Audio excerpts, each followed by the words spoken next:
كانوا قليلا من الليل ما يهجعون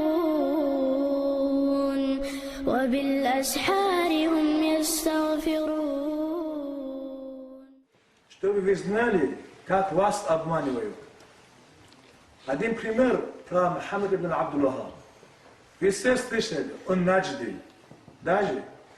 И все слышали хадис пророка саллаллаху. И оттуда выходит рога шайтана. Да, Аллах правильно. Хадис достоверный, Бухари передает. Братья, узнайте, у нас есть две наджди. Наджд в Ираке и наджд в Йемене.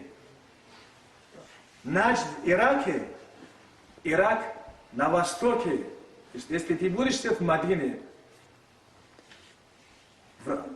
лицом Каабы, Ирак на востоке, а на западе Йемен. Пророк саллаллаху сказал: Аллахумма барик лана фи Йеменина. Чтобы спустил баракат Всевышнего на Йемен, он дуа сделал. Потом ему сказали: ва Ирак инаш, сделайте на Ирак. Он говорит: нет, оттуда выходит рога шайтана.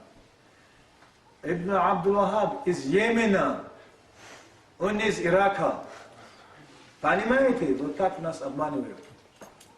Он из Йемена, йеменец он не Ирака, он из Ирака. Он из Йемена. Но сейчас вопрос. Сколько из нас знает, что есть две наджды? Наджд в Ираке и наджд в Йемене. В хадисе пророка саллаллаху алейхи ва саллям, что рога шайтана выходит наджда. Он сказал: на востоке, в Ираке. Но кто это знает? Вот очень мало, кто знает. Но эти люди так нас обманывают, братья.